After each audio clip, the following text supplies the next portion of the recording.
Philippe Malo avec vous pour une nouvelle présentation du Bulletin sportif, le podcast, édition football, présentation de Gagner Sport. Gagner Sport qui est là pour tous vos besoins en équipement sportif. Allez sur leur site gagnersport.com ou appelez-les directement 1-855-588-0377. C'est autant pour les particuliers que les firmes d'urbanisme, d'architectes, les écoles, les cégeps, n'importe qui. Vous cherchez de l'équipement sportif, contactez Gagner Sport. On les remercie d'être encore avec nous pour cette deuxième année.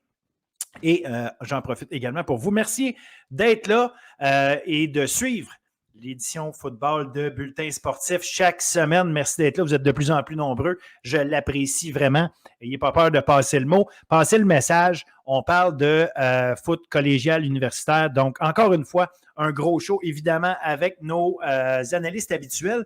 Au niveau universitaire, par contre, on n'a pas Jason cette semaine, mais avec Pat Bois, on fait le tour. Et des deux gros matchs qu'on a eus, on avait le Shrine Bowl entre Concordia et McGill. Et on avait évidemment, le tout premier match de la saison entre les Carabins et le Rouge et Or de l'Université Laval. Match remporté par les Carabins. Et évidemment, on va faire le tour. Pat Bois nous explique de A à Z comment il a vu ça, les stratégies, qu'est-ce qu'il y avait dans sa tête à lui quand il a regardé le match, comment il explique le résultat final. Avant d'aller là et de vous embarquer dans le vif du sujet, ce que vous voulez vraiment savoir, j'ai un message à passer et faites ce que vous voulez avec, ça vous appartient. C'est pas à moi de déterminer qui peut dire qu'est-ce qu'il veut dire. J'ai zéro pouvoir là-dessus. Par contre, j'ai le droit d'exiger le respect. Et ceux à qui le chapeau fait, mettez-le. Sérieusement, je mets beaucoup trop d'énergie à faire ça pour votre plaisir et le plaisir de la très, très, très vaste majorité des fans de football collégial et universitaire d'ici. Mais je mets trop d'énergie là-dessus. Point. Je mets trop d'énergie pour pouvoir recevoir des insultes sur mon intégrité, des insultes sur la qualité de ce que je fais. Et quand je dis la qualité, comme je dis, tout le monde peut s'améliorer. Il y a toujours des choses qu'on peut faire de mieux. Mais le faire de manière insultante, de faire ça de manière à essayer de me faire dire des choses que je ne dis pas, d'avoir de la mauvaise foi et à la fin, essayer de me faire passer pour ce que je ne suis pas. Sérieusement, là, je trouve ça pénible, je trouve ça désagréable. Oui, il faut vivre avec le fait que quand on met des choses en public, les gens ont le droit de les commenter. Maintenant, commentez-les. Dites que ce que je fais, c'est pas bon pour telle raison. Dites que vous n'êtes pas d'accord avec ce que je dis, ce qui est encore mieux pour telle raison. On va pouvoir en débattre. Mais dire que je suis un vendu, dire que ce que je fais, c'est fait avec des mauvaises intentions, c'est-à-dire d'essayer de faire comprendre à tout le monde qu'il faut être un fan d'une équipe plutôt que l'autre. Moi, je vous dis une affaire, mangez de la merde, OK? J'en ai rien à cirer de vos cristis de problèmes. Arrangez-vous. Mais c'est pas... Je pourrais dire que je m'en fous, puis on fait juste pas répondre. Mais des fois, ça tape ses nerfs. Et je vous rajouterai une chose. Venant de certaines personnes avec qui ça fait longtemps que j'ai des relations courtoises et agréables, commencez à me faire traiter comme je me fais traiter. Sérieusement, là, c'est loin d'être nécessaire dans ma vie. Je n'ai pas besoin de ça. Fait que si ça ne vous intéresse pas ce que je fais, si ce que je fais, c'est plate, si ce que je fais, c'est imbécile, puis que mes idées et mes prises de position vous font pas votre affaire au point de penser que je suis un être de second ordre, je vous répète, mangez de là, puis arrangez-vous ailleurs. Il y a sûrement plein de monde qui passe leur temps à vous parler de sport universitaire. Donc, allez les voir eux autres. Ils vont sûrement vous accueillir avec plaisir, étant donné que vous êtes si agréable à côtoyer. Et ça, je me contrefous de quelle équipe vous êtes fan ou pas, mais sincèrement, je m'en contrefous. Moi, là, j'aime le sport universitaire, j'aime le sport collégial, j'aime les équipes. J'adore des joueurs de partout. Je l'ai dit, j'ai des bonnes relations avec la majorité du monde. Je n'ai pas besoin de me faire écœurer. C'était mon petit message. Puis si ça vous dit de vous tenir, vous tenez absolument à m'écœurer, créez-vous donc une place. Allez entre vous autres, puis appelez ça le forum des baveux. Faites-vous chier entre vous autres. Faites ça. J'aimais ça. Vous êtes du monde qui aimez ça, vous écœurer, puis En plus, vous êtes persuadé que vous avez raison d'agir comme ça. Faites-le donc entre vous autres. Il me semble que vous allez avoir plus de fun. Parce que là, écœurer du monde qui n'ont rien demandé, qui ne vous ont jamais écœuré personnellement, je ne vois pas l'objectif, à moins que vous soyez des petits minables, que quand vous étiez dans la cour d'école, puis c'est vous autres que vous essayez d'écœurer le monde, puis finalement, vous êtes rendu compte que c'était pas si le fun, ça n'avait pas réglé encore ce bout-là dans votre vie. C'est peut-être ça votre problème. C'est peut-être ça qu'est-ce qui arrive. Vous n'avez pas gagné assez souvent des choses en le faisant de la bonne façon. Il faut être minable, il faut être sournois. Bien, arrangez-vous de vous autres. Créez-vous-en une cour d'école. Moi, ça fait longtemps que je suis sorti de là. Fait que faites donc pareil. Parce que, by the way, là, il n'y a pas beaucoup de monde de 16-17 ans qui vient m'écœurer. Non, c'est supposé être des adultes. Fait que, agissez en adulte, sacrez-moi patience, ou bien, quand vous voulez me parler, faites-le de manière polie, de manière respectueuse, puis le reste va se faire de la bonne façon de lui-même. Sur ce, bon show tout le monde.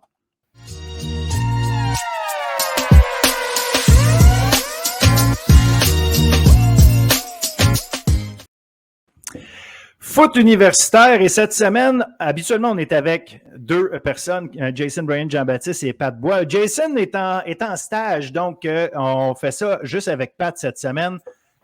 Un gros menu, parce qu'évidemment, il faut revoir ce qui s'est passé ensemble pendant le match Carabin Rouge et Or.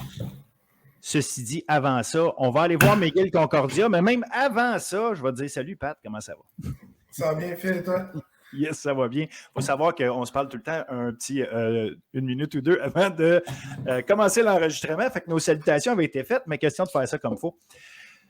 Pat, on a eu 2 matchs très intéressants en fin de semaine à analyser. Je sais que le monde a envie de nous entendre parler de Montréal-Laval, mais avant ça, il y avait un match qui était important quand même pour le classement. McGill-Concordia. McGill avait commencé la saison 1-2. C'était déjà leur 4e match. Donc, avant la pause, c'était la seule équipe là, qui jouait ses 4 premiers matchs sans pause. McGill avait une chance d'aller en pause justement à 500. L'autre côté, tu avais Concordia qui était 1-1. Il voulait se positionner. Le match s'est déroulé à Concordia. Essentiellement, tout le match, c'est Concordia qui a eu les devants. Pas essentiellement, c'est comme ça que ça s'est passé. Le match se termine 42-24.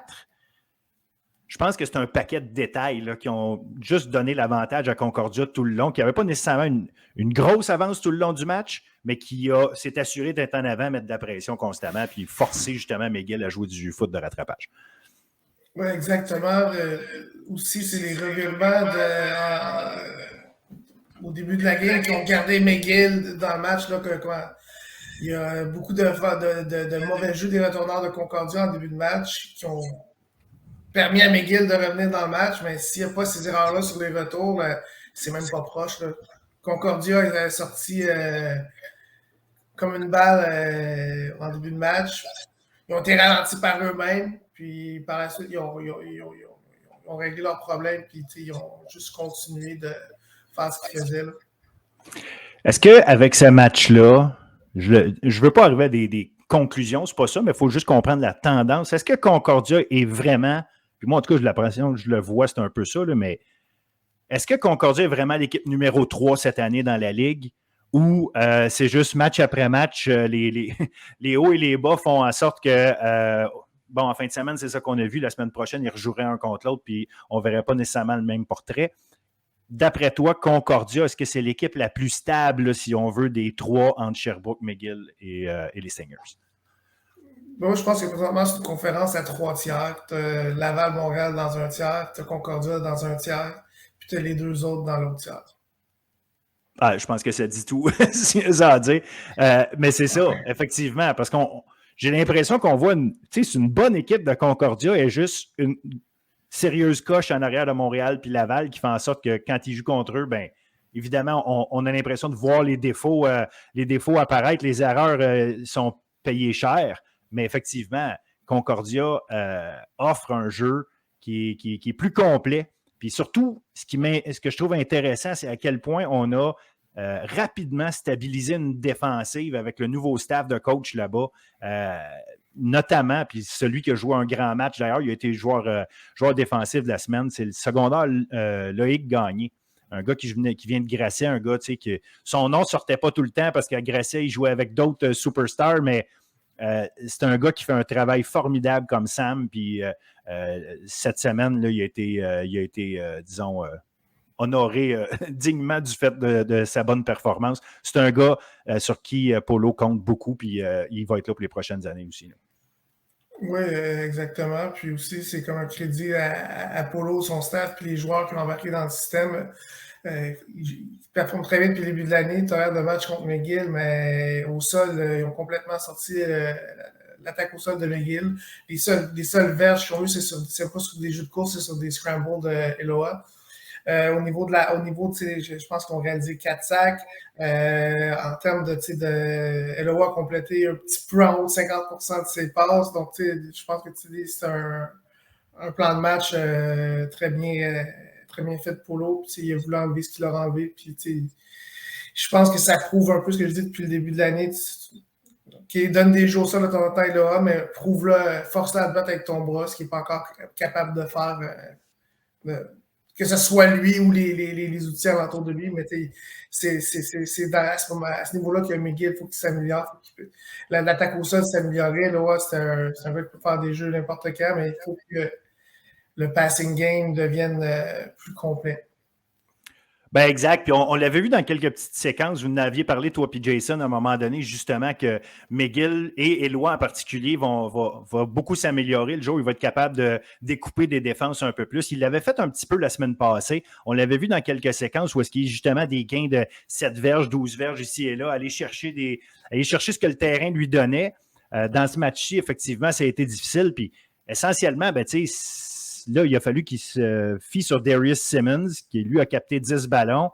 Mais tu sais, la plus longue passe, c'est 36 verges. On commence à couper les longs jeux à Eloi, puis qu'en plus, ben, effectivement, en fait, on le contient. Oui, il est allé chercher 107 verges, il faut y donner. Mais comme tu dis, c'est des jeux où est-ce qu'il était pris pour scrambler, puis la qualité de ses qualités athlétiques font foi de tout dans son cas. Fait que oui, il va ramasser des verges, mais ultimement, il ne te fera pas gagner en jouant comme ça. Exact. Donc, une pause pour McGill. J'imagine que ça va leur donner un petit coup de main parce que la bataille est loin d'être réglée avec Sherbrooke, là, ultimement, pour aller se qualifier ultimement en éliminatoire. La semaine prochaine, comme je dis, ils sont en pause. Concordia, eux, vont recevoir Laval. On aura la chance d'en reparler. Parlant de Laval, là, je pense que c'est le match dont on veut parler. On en a parlé la semaine passée pour mettre la table. On en parle cette semaine. Une grosse victoire de Montréal, 31-14. Si on regarde le pointage, on a une indication on a l'impression que Montréal a dominé ce match-là. Par contre, je n'irai vraiment pas jusque-là, surtout qu'à la moitié du quatrième quart, on est encore à 14-14. Oui, exactement. C'est un match chaudement disputé des deux équipes qui se connaissent. Les défensives ont performé à haut niveau presque toute la partie. Cafouillage de Laval en fin de match, comme moi j'ai rarement vu depuis 20 ans, depuis toujours. Des erreurs coûteuses, que c'était comme back-to-back, que c'est des... Pas sans enlever le crédit aux joueurs des Carabins qu'on leur donne le ballon dans les mains, ou tu sais, c'est pas, il n'y a pas des jeux incroyables qui ont été faits, des gars qui étaient au bas de place, qui ont eu des efforts, qui ont fait les jeux, mais c'est pas des super jeux défensifs qui ont changé le match, à l'exemple de ce que Valérie Tardy a fait en fin de match à la Coupe Dunsmore, qui passe par-dessus un mur, qui fait un jeu incroyable. C'est une interception lancée des mains, un punt échappé, puis un kick-off sur un script que le retourneur n'a pas laissé aller par terre, puis qu'un joueur de Montréal avec une grande intensité a récupéré. Mais tu sais, c'est pas des jeux qui ont été... C'est Laval qui a donné ces jeux-là à Montréal, selon moi. Donc, tu enlèves ces 3 jeux-là, puis tu sais, ça reste que la game est 14-14, sont probablement en prolongation. Exact. Puis, tu sais, comment décrire ça? Je pense que j'aimerais qu'on revienne justement sur cette fameuse interception-là qui a été, disons, le déclencheur. Avant l'interception, Kevin Mittal a été blessé. Il revient au jeu. Et visiblement, là, on n'a pas besoin d'y parler, là, ça crève l'écran, qu'on soit sur place ou en regarder ça à la télé. Mittal n'est clairement pas en état de donner tout ce qu'il y a de un. Puis, écoute, à le voir boiter comme ça, j'ai de la misère à penser que il pouvait vraiment faire une différence. C'est quoi qu'il y avait dans la tête de Justin Etier, d'après toi, d'envoyer Mittal? C'est-tu parce qu'il s'est dit Mittal à 40%, 50%, il est meilleur que mes gars qui sont sur le banc? Est-ce que c'est parce que mentalement, pour le reste de l'équipe, dire OK, on est correct, Kevin y est là? Ou c'est tout simplement pour dire je vais déranger la défensive adverse, ils n'ont pas le choix de se mettre à 2 sur lui, même s'il n'est pas à 100%. Qu'est-ce qui fait qu'un Mittal aussi diminué est envoyé sur le terrain dans des situations aussi importantes? Mais je pense que suite à la blessure, il faut donner comme.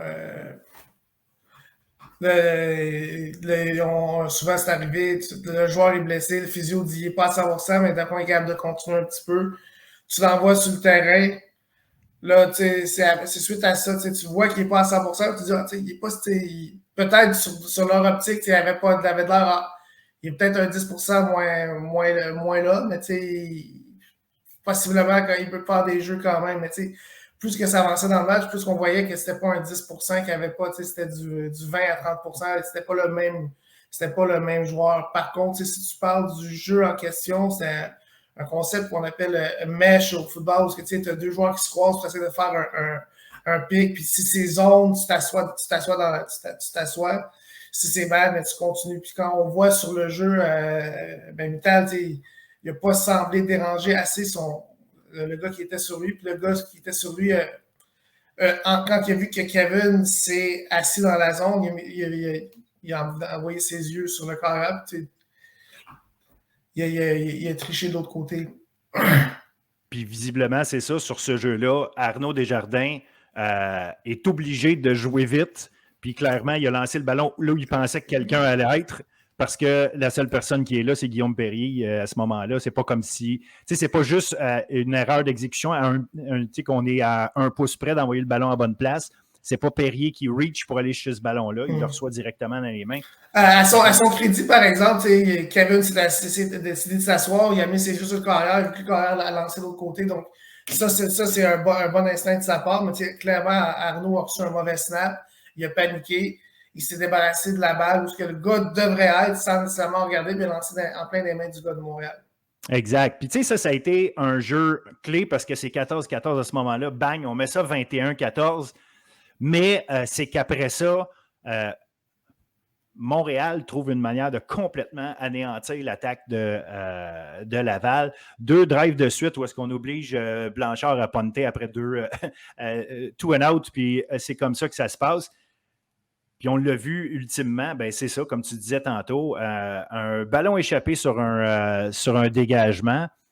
Olivier Cool, qui depuis le début de l'année est extrêmement solide pour une recrue. Là, est-ce que l'événement était à ce point important que ça peut avoir joué mentalement? Est-ce qu'il était plus nerveux? Tu en as joué des gros matchs, tu as vu ce que c'est être au PEPS, avoir un stade plein. Évidemment, tu jouais dans les bonnes couleurs à ce moment-là, mais pour les équipes qui jouent au PEPS, mais il reste que ce que je veux dire par là, à quel point la nervosité a peut-être joué dans le cas d'Olivier Cool. Qu'est-ce que tu as senti là-dessus?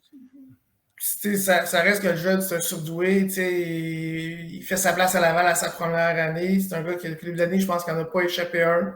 Il faut lui donner le bénéfice que on ne sait pas ce qu'il avait. Y a-tu un soleil dans le visage? Y a-tu paniqué? C'est inhabituel de lui. Si la Laval le met à cette position-là, c'est qu'en entraînement, il ne doit jamais l'échapper. Je pense que une fois n'est pas coutume. C'est un gars qui a une belle année devant lui. La semaine d'avant, il était le héros du match avec le plus gros retour depuis, je pense, depuis 15 ans dans la RSEQ. Je pense que c'est une erreur coûteuse de sa part. Mais je pense que le type de joueur que c'est un gars qui va ressortir plus fort. Oh, la question ne se pose pas tant qu'à moi. Là, je l'ai assez vu jouer. Puis, je le sais qu'il est très fort mentalement puis que c'est tout un joueur de foot. Là, ça y enlève rien. J'essayais juste oui, ça se peut que l'aspect... il a peut-être voulu une fraction de seconde, faire peut-être un gros jeu, a mis ses yeux sur les gens qui descendent. Des fois, les bons retourneurs, ils ont la capacité dans la dernière minute d'enlever leurs yeux, de pouvoir voir deux choses en même temps. Peut-être qu'il n'a pas gardé ses yeux sur le. À ce niveau-là, c'est dur à voir. Il a clairement eu des mains, ça passe entre ses mains. Donc, c'est peut-être une erreur de nervosité. C'est vraiment, pour moi, c'est vraiment dur à dire, mais possiblement, oui. C'est un gars de première année, gros moment. C'est des choses qui peuvent arriver, mais je ne suis pas inquiet pour lui. Non, absolument. Puis comme je dis, c'est pas une question que ce soit lui, parce qu'au contraire, s'il y en a un à qui je pense que n'importe qui aurait confiance, c'est de le remettre sur le terrain. Ça, la question ne se pose pas. C'est juste parce que c'était lui. Là, j'aurais pu l'appeler le joueur X, puis ma question aurait été la même. Là. Dans ce match-là, par contre, si on recule avant, on a vu Jonathan Sénécal prendre contrôle du match, mais d'une façon qu'on savait qu'il était capable, mais on ne l'avait pas vu faire ça de cette façon-là depuis son entrée au football universitaire. Il a eu de la difficulté à compléter beaucoup de passes pour beaucoup de verges. Puis il a commencé même son troisième quart avec une interception qu'il a lancée à Christophe Beaulieu, qui, by the way, a joué un excellent match. Et après ça, on a vu Sénécal, on dirait, comment je pourrais dire, chercher moins longtemps sa deuxième et sa troisième option, puis décider d'utiliser ses jambes davantage. Il a fini le match avec en haut de 100 verges, mais surtout, il s'est mis à courir plus régulièrement. On avait l'impression qu'il s'est dit, OK, si justement, si ma première et ma deuxième option ne sont pas là tout de suite, il faut que je fasse tout de suite quelque chose. Puis ça a changé un peu le momentum de la game. J'ai eu l'impression, en tout cas pour les Carabins, on dirait que l'attaque a repris un peu confiance.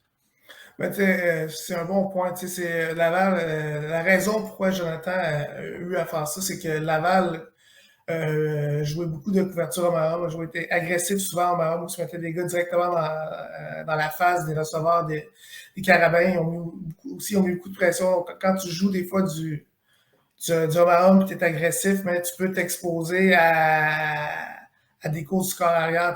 Souvent, une des bonnes stratégies que Laval faisait en première demi, ça arrive plusieurs fois qu'il faisait en situation deuxième et long, on faisait de la couverture en Mahomes du two-man qu'on appelle avec deux safety en haut, des gars sur la ligne, dans in your face des receveurs.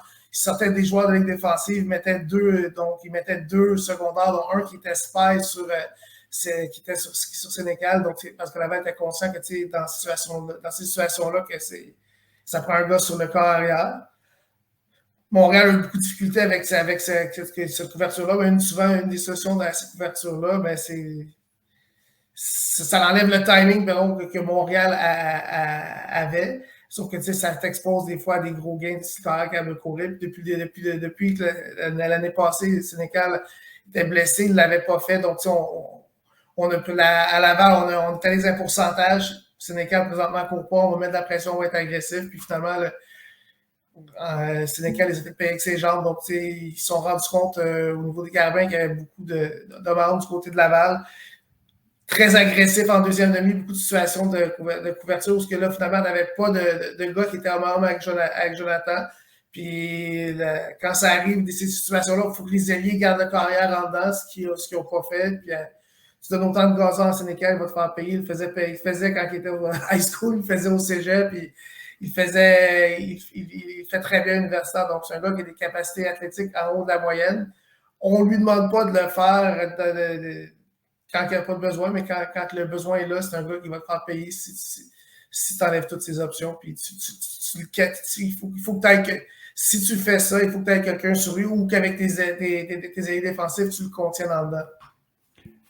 Puis c'était intéressant parce que, excuse-moi, on l'a vu justement une fois de temps en temps, Justin Cloutier qui était placé. Oui, c'est une recrue, mais c'est un gars évidemment avec un QI de football assez élevé puis des capacités athlétiques aussi.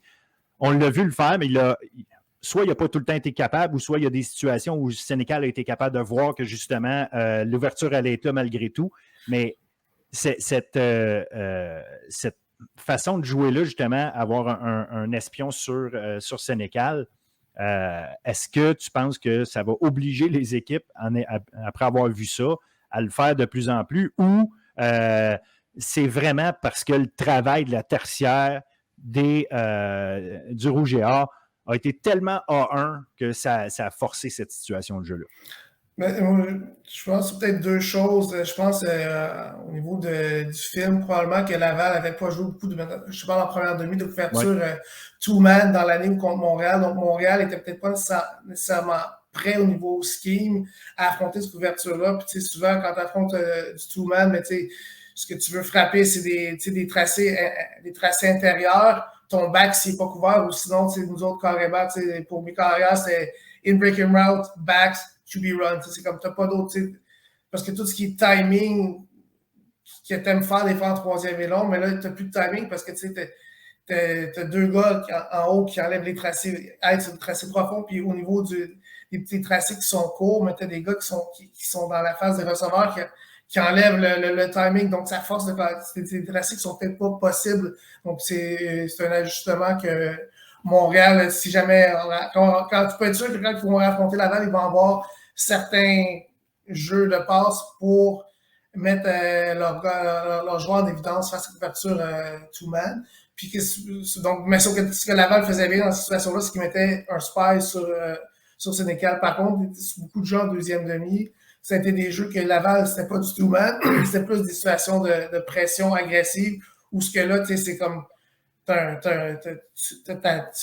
mets de la pression, tu veux que le carrière se lance le ballon vide ou il se fait saquer. Puis c'est sur certains de ces jeux-là que le Sénécal a fait des jeux incroyables. À ce niveau-là, c'est aux joueurs de la ligne défensive de contenir le carrière. Le contain, c'est ça. D'avoir un contain, puis le forcer de le garder en dedans si la pression ne se rend pas.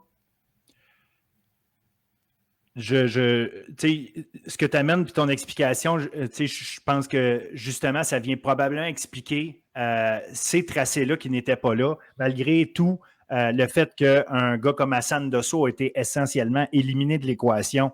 Il a capté une balle pour 6 verges, mais on lui a lancé 5-6 fois le ballon. Quand même, là, c'est pas parce qu'on n'a pas essayé, mais c'est juste que quand on essayait quand même, justement, on n'arrivait pas à réussir le jeu. Probablement parce que la couverture était là, de 1.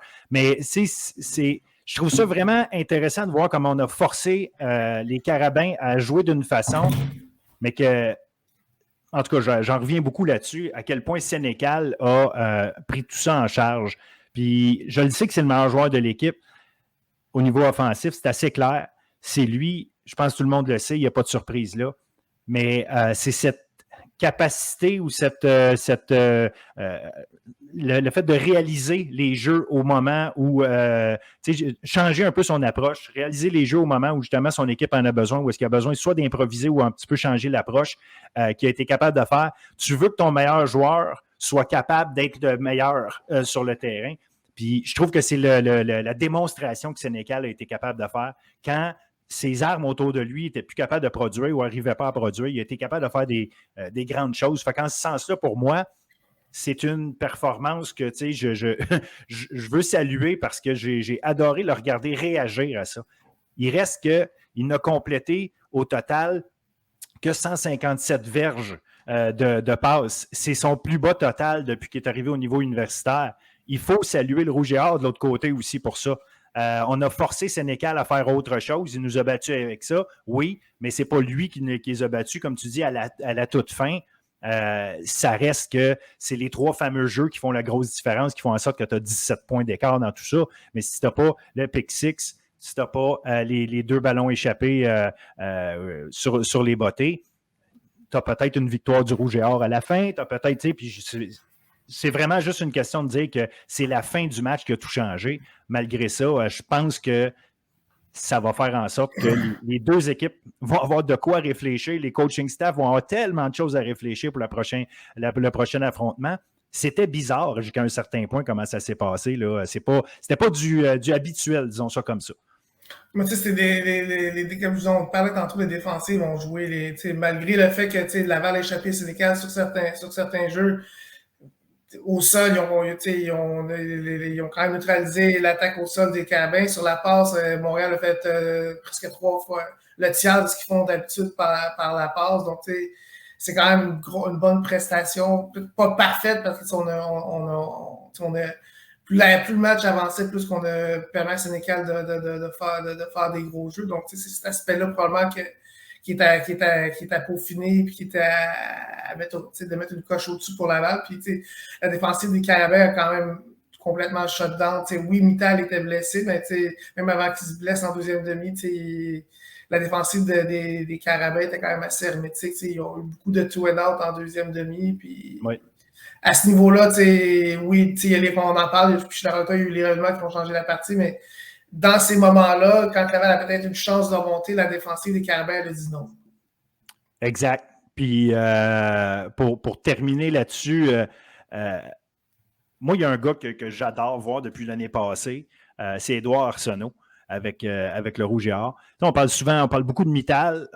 On parle de Frédéric-Antoine parce qu'on le sait à quel point c'est un athlète, mais ça reste que Frédéric-Antoine, jusqu'à un certain point, n'arrive pas à se positionner comme un régulier dans le groupe de receveurs. C'est Édouard Arsenault, le numéro 2 dans cette équipe-là au niveau des receveurs. Capté 5 passes, 98 verges, 2 de 41, dont un pour le toucher là, en première demi. Un gars que, franchement, en tout cas, j'aurais aimé ça qu'il devienne le go-to guy à partir du moment où Mittal a été blessé. Mais bon, c'est facile à dire, ça reste une fin de partie, puis il faut toujours bien l'attraper, là, le ballon, puis arriver à y lancer. Mais j'adore ce gars-là. J'adore vraiment le travail qu'il fait, extrêmement solide, il est constant à chaque match. Oh, définitivement, moi, c'est un gars de semaine en semaine qui m'impressionne de plus en plus, puis qui prouve que c'est pas juste un second violon, c'est un gars d'impact qu'il faut respecter à tous les semaines. Puis je suis d'accord aussi que Frédéric Antoine, c'est présentement un énigme. Tu sais, c'est un gars qui a un talent comme ça, qui présentement ne réussit pas à avoir son temps de jeu régulier. Donc, tu sais, il y a des bons receveurs à Laval, mais ce gars-là, c'est quand même un athlète en haut de la moyenne. Donc, ça va être intéressant de voir son développement et s'il est capable au niveau d'évoluer dans le système du Rouge et Or. Montréal, le jeu au sol, t'en penses quoi là, à cette heure? Ben, je ne sais pas jusqu'à quel point Dembélé et Moussa sont blessés à long terme, mais là, évidemment, les deux, on n'a pas été capable de finir le match. Il faut penser quoi de ce jeu au sol-là? Est-ce qu'on va arriver enfin à avoir un cheval de course là, qui est notre gars qui va faire les jeux? Tu parlais de point d'interrogation avec un Frédéric-Antoine. Pour moi, c'est encore un point d'interrogation, le jeu au sol de Montréal avec ça. Ça ne peut pas être Sénécal, là, le jeu au sol des Carabins. Non, définitivement. Puis, avant sa blessure, Dembélé avait tout un match. Dès qu'il touchait le ballon, c'était explosif sur des courses, sur des passes. Donc, je pense qu'en santé, autant que l'autre performe bien, pour moi, c'est vraiment une coche au-dessus. Puis, je pense que ça peut être le backfield des Carabins pendant les 5 prochaines années. Par contre, présentement, il est blessé. L'autre joueur qui était devant lui est blessé. Montréal a fait du patchage. Il y avait leur centre arrière en fin de match qui jouait comme porteur de ballon à Limoilou, qui est un gars très physique, qui est capable qui va être bon en protection de passe, qui va te donner des verges honnêtes, mais il ne te fera pas des jeux explosifs. Je pense que le temps de savoir ce que c'est les blessures, je pense avec des joueurs comme ça, il y a sûrement peut-être d'autres joueurs à Montréal qui sont athlétiques, qu'on n'a pas vu encore, qui vont peut-être avoir l'opportunité de démontrer leur talent dans les prochaines semaines aussi. Ça reste à voir. Yes, on va surveiller ça, c'est sûr et certain. Donc, premier affrontement à Montréal-Laval qui est passé, ce qui fait en sorte qu'évidemment, Montréal est seul au sommet du classement à 3 victoires, Laval 2-1, tout comme Concordia. Et là, on va avoir Laval contre Concordia à Concordia cette semaine. Est-ce que les Stingers sont capables, ou, tu sais, parce que tu l'as dit là, tantôt en début d'intervention, on a 3 tiers, on a 5 équipes, mais on a 3 tiers. Est-ce que Concordia a ce qu'il faut pour déranger puis aller chercher cette victoire-là contre Laval si Laval joue la game qui est supposée jouer? Est-ce que Concordia a suffisamment d'outils et de ressources pour aller chercher ce match-là? Je pense que si Laval joue comme Laval, ma réponse à ta question est non. Sauf que sur un terrain de football, on ne peut jamais faire d'équations mathématiques Au niveau de Concordia, on a deux anciens comme trois anciens avec Coach Brad, le coach en chef, les coordinateurs mais les coachs en chef coachés à Laval, les coordinateurs ont joué, ou puis les Polo a coaché à Laval. C'est trois gars qui connaissent très bien Laval, qui vont être capables de mettre un bon plan de match en place. Par contre, ça reste que c'est les joueurs qui vont l'exécuter. Ça va prendre un match sans faille des Stingers qui n'ont pas encore fait depuis le début de l'année. Tirer de l'arrière contre Sherbrooke, il y a 2 semaines. La semaine passée, si tu fais des revirements comme ça sur des retours de beauté contre Laval ou contre Montréal, mais tu pars 40-0 en fin de première demi. Donc, à ce niveau-là, je pense que Concordia a beaucoup de travail à faire. Je pense aussi qu'au niveau des unités spéciales,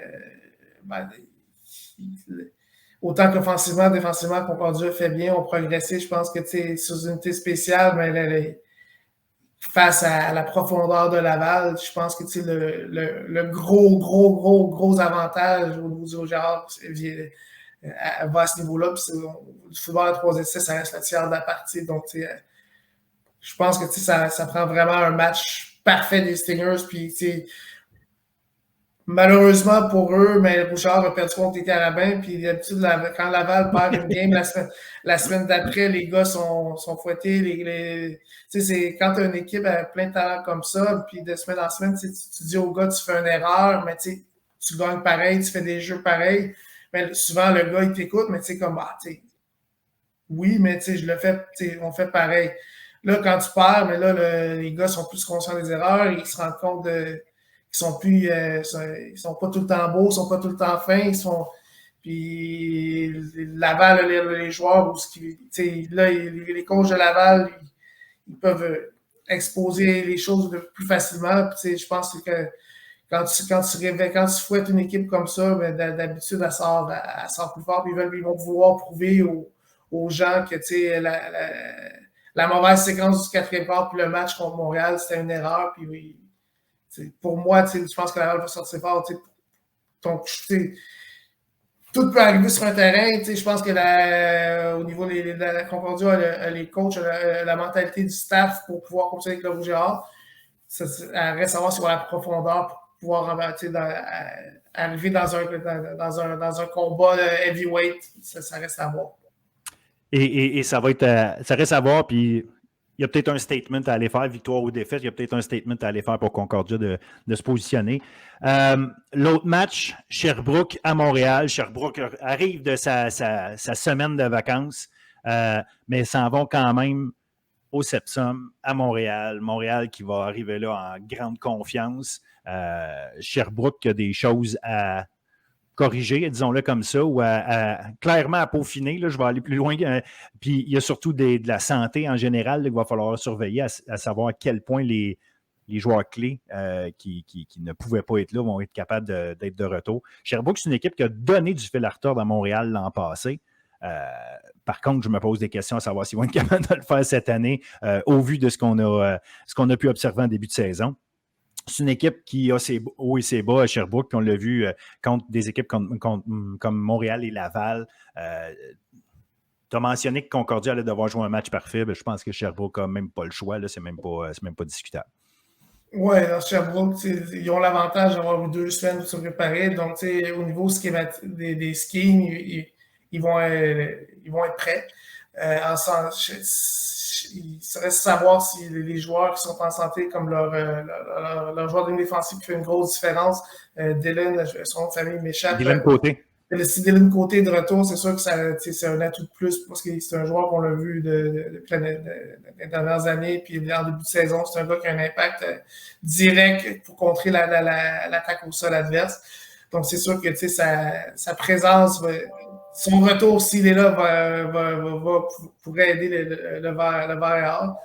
Pour Montréal, c'est sûr que là, ils viennent de sortir une grosse victoire contre Laval. Des fois, dans une situation comme ça, tu as des relâchements. Donc, je pense que le plus gros travail de Marco et de son staff cette semaine, c'est pas nécessairement de battre Sherbrooke, c'est de garder les gars au niveau qu'ils sont présentement, puis continuer de faire bien les choses, puis de garder les gars sur de leur donner des situations puis de leur mettre faut que les gars de Montréal aient faim. Parce que, tu sais, puis c'est psychologique aussi, parce que, tu sais, depuis plusieurs années, ben, la bête noire des Carabins, c'est le vert et or. Donc, tu sais, il y a comme, je pense, un aspect mental au niveau de Montréal que quand ça se met à mal aller contre Sherbrooke, mais le château de cartes, des fois, il est plus fragile. Ben, je pense, un truc psychologique que, tu sais, je pense que, tu sais, il faut que Montréal sorte fort puis que Montréal fasse ce qu'ils ont à faire. Puis, tu sais, je pense qu'il y a juste Montréal qui peut battre Montréal dans ce match-là. Je pense pas que Sherbrooke, cette année, est de calibre pour battre les Carabins. Mais comme je disais tantôt, contre le match Laval-Concordia, ça se joue, tu sais, c'est beau les théories, mais tu sais, ça se joue souvent sur le terrain. Puis, tu sais, en bout de ligne, c'est... Des fois, dans le sport, c'est l'équipe qui a le plus faim ou l'athlète qui a le plus à prouver qui va gagner, tu sais, à tous les niveaux. Donc, tu sais, faut quand même que Montréal arrive avec comme un état d'esprit que la saison a fait juste commencer.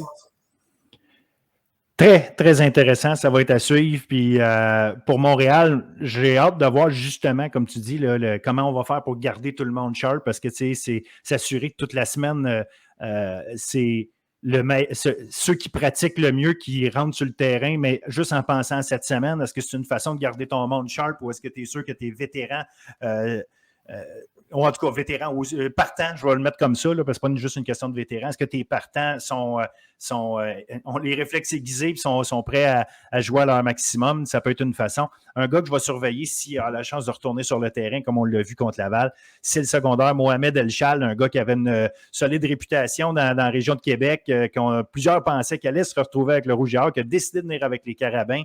C'est un costaud qui a joué un fort match contre Laval. J'ai hâte de voir si c'est lui qu'on va voir aux côtés de Farinaccio et Miesan au centre de la défensive pour voir si, justement, il prend cette place-là. Puis, si c'en est pas un, justement, là, tu parlais d'avoir faim, là, assurément que lui a faim. Il veut voir du terrain, c'est sûr et certain. Fait que ça va être un des éléments que je vais surveiller. Pat Bois, un gros merci pour toute cette analyse-là. Encore une fois, là, je pense que les gens voient le football universitaire avec un œil encore mieux aiguisé, mieux averti là, grâce à tes analyses. Fait que c'est super apprécié. Puis on se souhaite encore une autre bonne semaine de football. Merci beaucoup, Phil. Bonne semaine à toi aussi.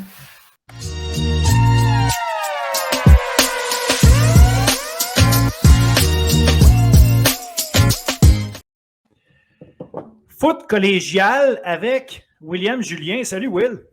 Salut, Phil, ça va? Ça va très bien, merci. Des matchs de foot qui prennent là, tranquillement pas vite de plus en plus de sens, appelons ça comme ça, où là, les affrontements, on les place dans le classement. Le classement commence à chambouler aussi. Là. Ben oui, exact. Puis avec raison, parce que certains duels en début de saison étaient déjà des équipes de tête versus des équipes de plus bas de classement. Fait que ça a mis des équipes à 2-0, 0-2 qui n'auraient pas nécessairement dû l'être, mais on va analyser ça comme il faut ensemble parce que cette fois-ci, et en D1 et en D2, évidemment, on avait des duels qui restaient très, très, très intriguants, appelons-les comme ça. Je vais commencer en Division 1 avec le match du week-end, à mon avis, qui pourrait, c'est sûr qu'on a mentionné en fait la semaine passée quand on a fait notre preview. En réalité, c'est un match qui pourrait être un bol d'or. Grasset à CNDF. Comment tu as vu ça? Écoute, tout un match. Ça s'est joué d'ailleurs sur le dernier jeu du match. C'est une victoire là, hyper Grasset sur un rouge à 20-19. C'est tout un match de football, mais c'est toute une victoire du Phoenix d'André Grasset. On le savait que c'est une équipe qu'on le dit depuis, c'est le 4e podcast qu'on fait, le Phil. Là. Ça fait 3 semaines. Là, c'est la 4e semaine qu'on va dire que Grasset, c'est une équipe qui est favorite. On pensait quand même que le CNDF probablement pouvait gagner ce match-là. Mais on a vu que Grasset finalement a envoyé un message que c'était une équipe plus sérieuse puis que ça ne se passera pas juste dans la région de Québec cette année. Là. Donc, c'est très intéressant comme victoire dans un match. La défensive de Grasset a prouvé qu'elle était encore bonne en concédant que seulement 19 points. Puis ils ont prouvé qu'ils étaient capables de gagner des matchs serrés, justement. Puis ça, je pense que c'est quelque chose, c'est un élément qui est intéressant à à souligner parce qu'on disait, les premiers adversaires qu'ils avaient eus, le vieux Saint-Jean, on s'est dit, est-ce que c'est vraiment la vraie identité? Ils sont allés battre une grosse équipe chez eux à Québec. On sait que c'est pas facile d'aller jouer là-bas au Stade des Anciens, c'est CNDF. Donc, c'est toute une victoire de la part d'André Grasset. Gonzalez a été excellent. 2 passes de toucher, 26 passes complétées. On a tenté 37 passes. Ce qui n'est pas une mauvaise chose parce qu'on parle beaucoup de la ligne défensive du CNDF. Grasset a montré qu'il est capable de passer la balle pour presque 300 verges dans ce match-là. Donc, ça, c'est très intéressant. Donc, on est en train de prouver qu'on est capable que Gonzalez est capable de gagner le match par son bras, pas juste par le jeu au sol. C'est un beau message. On n'a pas couru beaucoup, on n'a pas eu un grand succès. On a été capable de le faire quand c'était dans des moments importants pour aller chercher des premiers jeux, des choses comme ça. On a été capable d'aller, sans dire qu'on a tout cassé là, au niveau des verges au sol, statistiquement.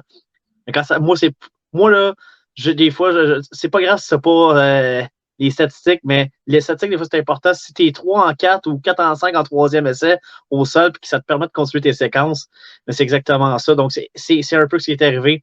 Puis Gonzalez et l'attaque aérienne de Grasset s'est occupé de ça. C'est toute une victoire du Phoenix. J'ai vraiment aimé comment ils ont joué dans ce match-là contre le CNDF.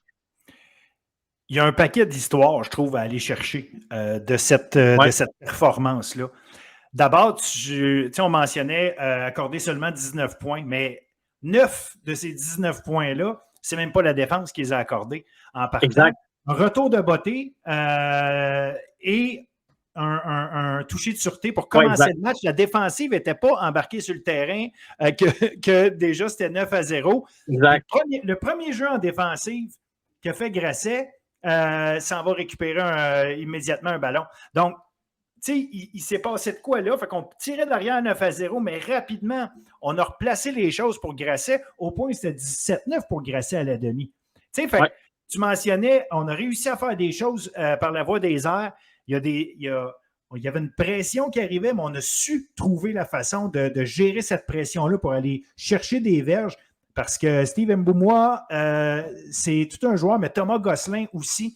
Moi, j'ai adoré Thomas Gosselin depuis le début de la saison. Puis dans ce match-là, il était particulièrement excellent, le plaqueur défensif, le 95. Ouais, il était partout sur le terrain. C'est pas compliqué. Là. C'est tout un match qu'il a joué. Fait que, tu sais, il y a eu des choses intéressantes de ce côté-là de voir Grasset qui, en deuxième demi, comme je dis, si j'enlève le début de match, où est-ce que, bon, visiblement, on a été ébranlé rapidement, mais après ça, le reste de la demi, ça appartient à Grasset. Puis après ça, ce qui est intéressant aussi, c'est de voir que Alexis Delisle est embarqué dans le match parce que Thomas Leroux, bon, visiblement, on n'était pas satisfait pas nécessairement, je n'irais pas dire que c'est de lui comme tel, parce que ça, ce serait de faire un procès d'intention, mais c'est. Exact. On n'était pas satisfait de la production qu'il y avait là. Puis, on a le luxe à CNDF d'avoir 2 carrières qui peuvent rentrer dans le terrain, créer des choses. Et on en a parlé là, depuis le début de la saison, tu sais, que justement, CNDF, si ça allait moins bien pour un des 2 carrières pendant un match, peu importe lequel qu'ils allaient partir, mais ils avaient une très, très belle solution de rechange. Puis des fois, c'est même pas, comme tu dis, on ne fait pas de procès d'intention parce que c'est pas ça qu'on veut faire. Mais des fois, c'est sûr qu'un match, ça va moins bien aller, puis toutes les équipes sont comme ça.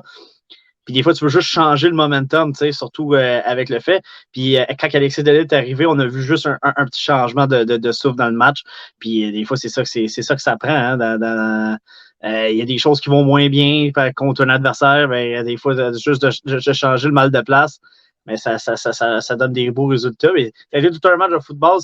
Si ces 2 équipes-là s'en vont au bal d'or et nous offrent ce match-là, on va être servi à souhait. Absolument, absolument. Puis tu sais, c'est ça, c'était du beau jeu à certains égards. Il y a une chose, par contre, dans ce match-là, puis je veux le soulever, puis c'est pas... en fait, je ne vais même pas mentionner son nom, parce que la personne dont je vais parler, ceux qui le savent. Moi, là, faire le coupe-gorge après un sac, là, le refaire 2, puis 3, puis 4 fois, prenez le temps d'aller voir les images si ça vous tente. Le point n'est pas de cibler le joueur en question qui fait ça, c'est de cibler tous les joueurs qui ont le goût de faire ça. Ça ne se fait pas sur un terrain de football. Tu n'as pas besoin de faire ça. C'est complètement inutile. Peu importe le niveau, ça, Phil. Exactement. Ça ne se fait pas sur un terrain de football. Tu fais bien de le mentionner. Ça n'a rien à voir avec le niveau. Joue au football. Domine ta game de football. n'as pas besoin de ramener ça à des gestes comme ceux-là. Je lance ça dans l'univers, faites ce que vous voulez avec, mais la réalité, c'est que je pense que c'est important que les gens sachent, on regarde les matchs. Il y a du monde qui regarde les matchs, que ce soit dans les estrades, via la web diffusion.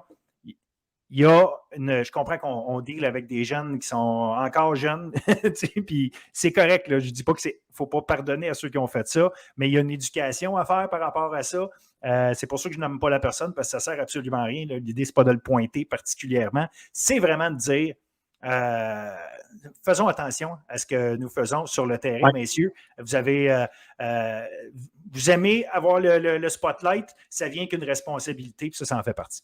Exact. Puis on n'a rien. Et moi, écoute, je suis très bien en jouant, mais même les joueurs que je coach, on est content. Faites une belle petite célébration ou une célébration d'équipe, c'est toujours plus le fun après un beau jeu. Mais commencer à avoir des choses un peu. En fait, c'est des célébrations disgracieuses, tu sais. C'est ça qui n'a pas sa place. Donc, tu sais, un beau jeu, des high-five, des joueurs qui, épaule à épaule, sautent dans les airs, tu sais, ça fait partie d'une célébration de football. Mais effectivement, tu sais, un coupe-gorge, puis c'est pour ça que je voulais le mentionner, peu importe le niveau que tu joues dans la NFL, dans la Ligue canadienne, collégiale des 1 NCAA, que ça n'a pas sa place, là. Donc, c'est des gestes disgracieux, c'est sûr qu'on va en voir, là, c'est pas la première fois, puis c'est pas la dernière, malheureusement, mais toujours plus le fun, une belle célébration d'équipe ou une belle célébration sobre après un jeu qu'une affaire de coupe-gorge comme ça, ou même des doigts d'honneur que j'ai déjà vus après des jeux. Absolument. Non, c'est ça. Puis, tu sais, même à la limite, je ne serais pas nécessairement d'accord sur l'aspect de sobriété. Ça ne me dérange pas, moi, tu sais, mais manque pas de respect à ta game, non, manque pas de respect à ton adversaire. Tu n'as pas besoin d'aller là. C'est la limite à ne pas franchir. Ton sport, il est beau. Il est déjà assez tough de même. Le gars contre qui tu joues, il donne tout ce qu'il a. Ça se peut qu'il dise des affaires mais tu sais, soit plus adulte que lui. En fait, moi, là, un point que j'ai toujours amené à mes joueurs, là, c'est faites des célébrations, puis oui, mais c'est correct. Puis j'ai dit des gestes disgracieux, tu ne sais jamais, peut-être qu'à un autre niveau, tu vas te finir par jouer avec ce joueur-là. Tu ne sais pas, tu sais, peut-être. Donc, ça, c'est quelque chose que tu sais, puis cette personne-là peut s'en rappeler. Donc, tu sais, c'est toujours mieux des fois. En fait, j'aimerais. Tu sais, quand je parlais de sobriété, c'est plus que tant qu'à faire un geste comme ça, fais rien. Tu sais, je suis d'accord. Comme tu dis, tant qu'à faire ça, oui. Mais tu sais, en disant, tu sais, j'en ai pas de problème avec moi non plus. du fun. Puis, je trouvais ça drôle, moi, dans le temps qu'il y avait des touchés, puis que les gars se faisaient des danses. Puis, tu sais, on se rappelle de Terrell Owens qui faisait le serveur. Mais des affaires de même. Moi, quand les gars, écoute, c'était les alouettes. Quelque chose de comique aussi. Là, oui, il y a du fun. Moi, c'est parfait. Mais célèbre. Ne sois pas en train de comme tu as dit, essayer d'humilier les autres ou être en mode je suis en train d'arracher des têtes. Là, c'est pas ça. Non, exact. Sport, tu viens de sortir du cadre du sport. Parce que dans l'anti-sportif, on est dans l'anti-sportif à ce moment-là. Donc, c'est toujours plus le fun quand c'est une bonne vieille célébration dans le cadre sportif. Là, comme nous, c'était le bon vieux jeu de quilles là, dans la zone des buts. Donc, ça bien drôle. Un désormais classique. Et oui, ça. Maintenant qu'on a passé notre message, parce qu'on a un message par semaine, ça a l'air à cette heure. Là, il y avait les stats la semaine passée. Cette semaine, c'est les comportements. On n'est pas supposé faire la morale, mais on a le droit d'avoir des opinions. Vieux-Montréal, à Saint-Jean. Ouais. Celle-là m'a surpris. Et j'étais là. Pas parce que la victoire de Saint-Jean, en passant, c'est le comment. Écoute. Vieux Montréal, là, il n'était pas là pendant un grand bout du match. Là. J'étais sur place. Terrain, puis il faisait ce qu'il voulait pendant 3/4 de temps à peu près. C'est incroyable. J'étais sur place, puis 42-32, ça aurait pu finir plus que ça. Là. Les Géants ont manqué un placement. Les Géants ont été arrêtés dans un 4e essai en zone offensive en tentant un jeu truqué. Un genre de botte de dégagement offensif avec le fameux onside man qu'il y avait derrière. En fait, il l'aurait eu, c'est juste qu'il n'a pas franchi le diverge qui manquait. Non, exact, c'est ça, il l'a eu, mais c'est ça, on a été arrêtés. Donc, tu sais, tu aurais pu ajouter encore des points là. Donc, au minimum, au moins 6. Là, donc, ça a été dominé d'un bout à l'autre pour moi du côté de par Saint-Jean. Comme tu l'as dit, Théroux, moi j'étais sur place, donc j'ai pu observer plusieurs choses. 6 passes de toucher, donc 4 à Nathan Carnian. Ce duo-là se connaît quand même assez bien depuis des années. Donc, ils ont bien connecté. 6 passes de toucher, une seule interception pour Théroux. Écoute, 4 passes de toucher. On a complètement dominé avec le jeu aérien. On a été capable de courir aussi. C'est une bonne nouvelle pour Saint-Jean qui avait un peu de difficulté avec l'équilibre offensif là. Depuis le début de la saison, Jonathan Lacasse qui a été le plus sollicité au sol avec 77 verges au sol. Donc, ça, c'est une bonne nouvelle pour Saint-Jean. On a vu la créativité aussi du côté des Géants offensivement avec des beaux concepts de passe, des beaux jeux. D'ailleurs, j'aimerais souligner le premier touché en carrière de mon ancien avec son de PML avec qui j'ai gagné un championnat à Détroit, Charles-Olivier Cyr, qui est également un excellent joueur de baseball. Oui, absolument. Mais lui, je veux en parler. J'ouvre la parenthèse, là. J'ai été... Tu sais, c'est un gars, quoi? Il est 6 pieds 6, à peu près? Oui, je pense que c'est ça, 6-5. Rendu là, je vais lui donner son pouce. Écoute, il bloque bien. Il est utilisé mi-fullback, mi-tight end, là. Et il bloque bien.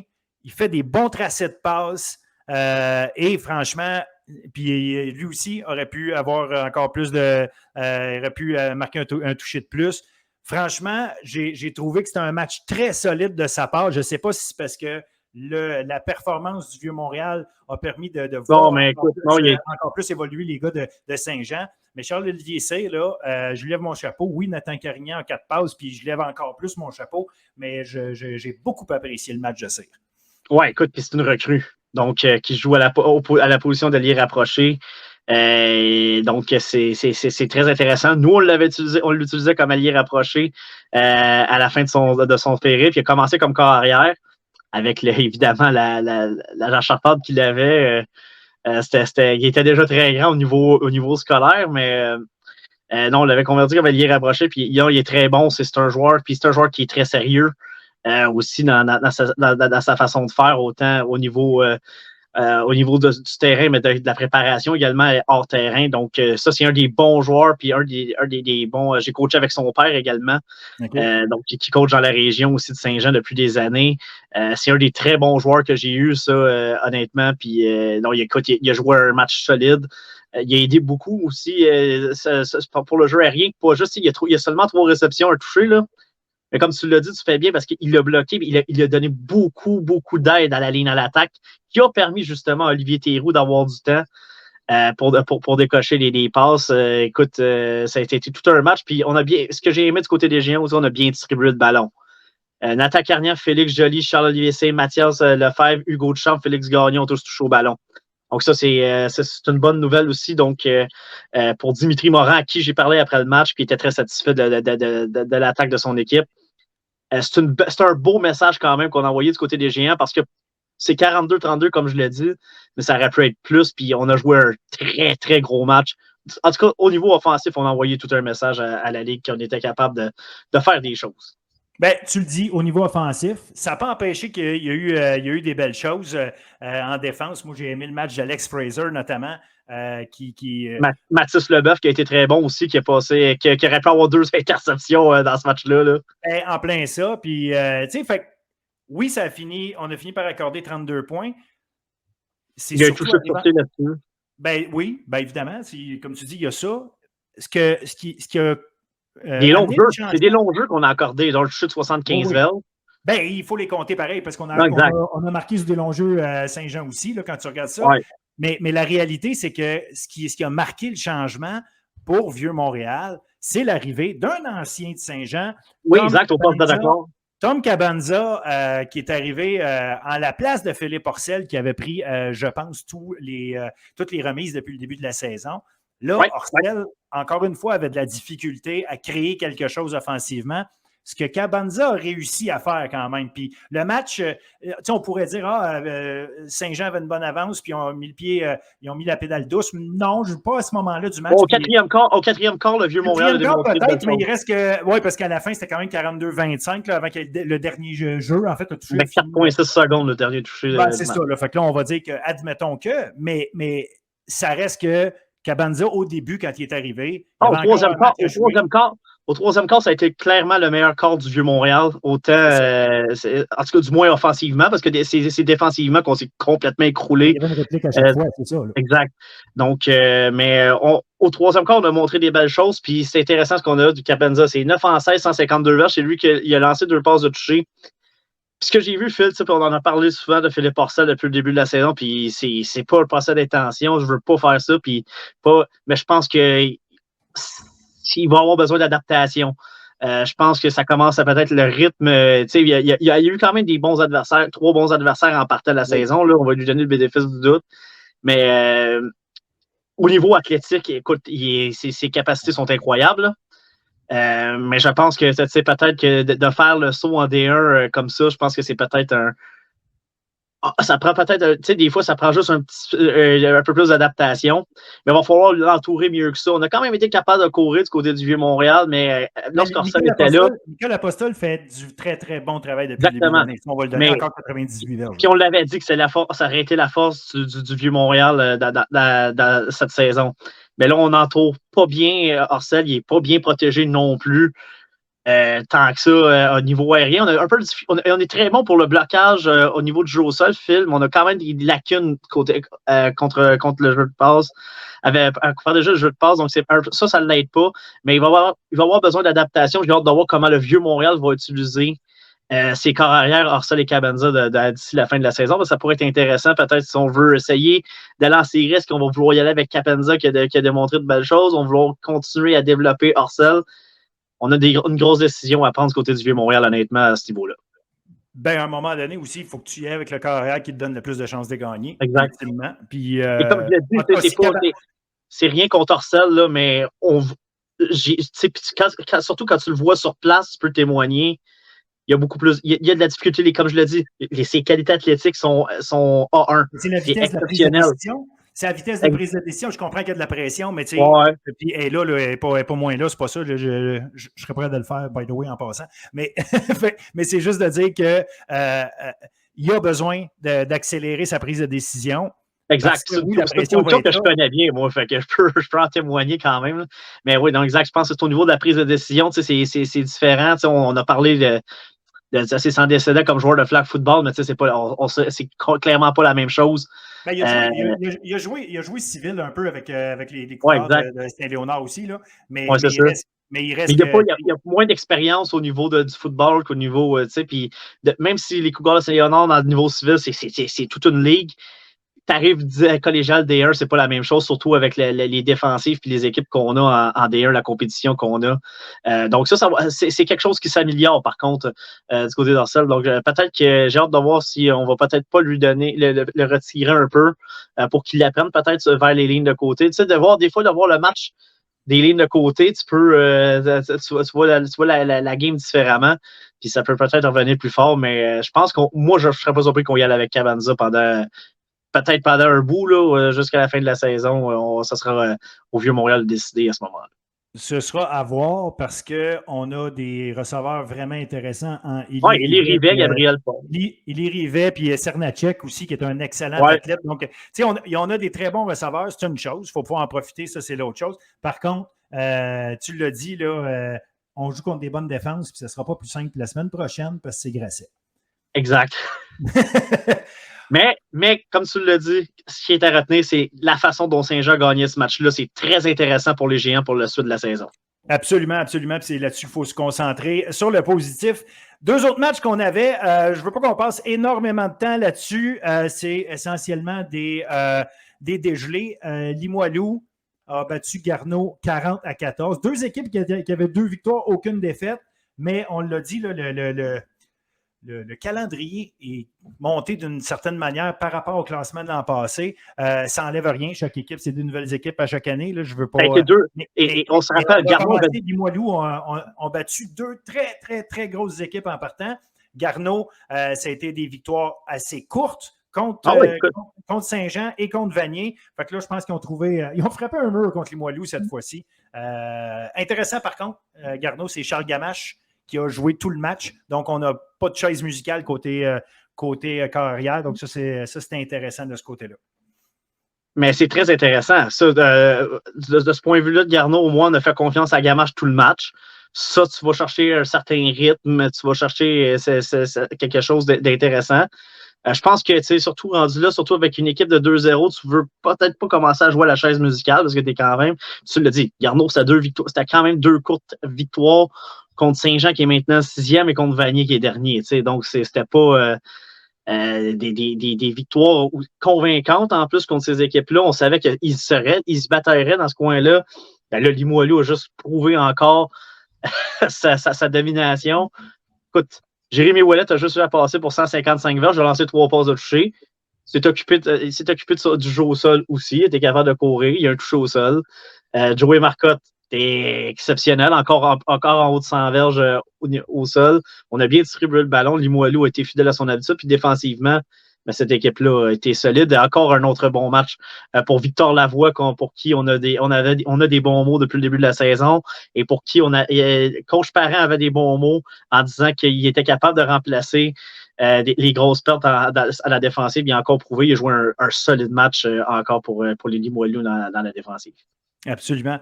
L'autre match, le 4e, c'était Vanier à Champlain-Lennoxville. Encore une fois, là, on a Vanier qui était à la recherche d'une première victoire. Champlain-Lennoxville aussi, parce que Champlain-Lennoxville avait affronté notamment, pas notamment, CNDF et Limoilou en partant.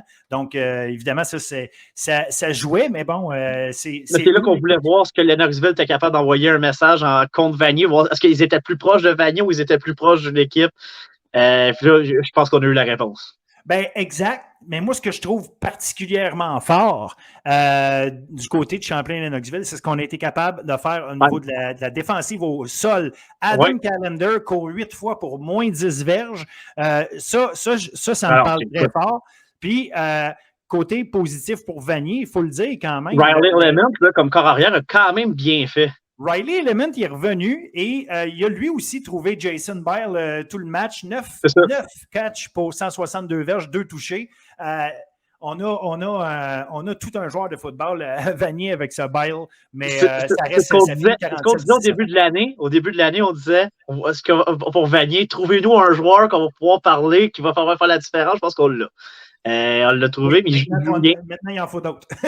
C'est exact, mais c'est positif par contre de voir que Riley Element a quand même été bon. C'est un meilleur ratio de passes de toucher que d'interception. Donc ça veut dire qu'il a bien protégé le ballon. Ça, c'est intéressant.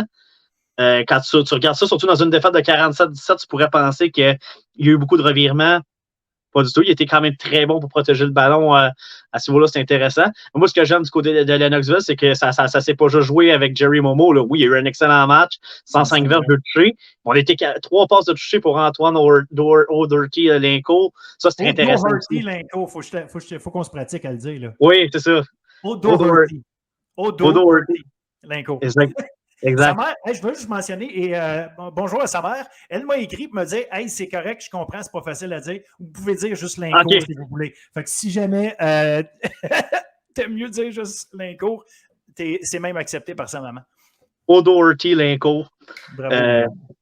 J'aime bien dire les noms comme qui ça, mais oui, il y a 203 verges, 3 passes de toucher. Donc ça, c'est intéressant de voir aussi que au niveau aérien, on a été très bon. On a amené Drew Cloutier dans le match aussi qui a lancé une passe de toucher. Donc, des belles choses aussi du côté de Lennoxville. Pas juste le score, mais c'est la façon dont on a marqué nos touchés aussi qui est intéressante.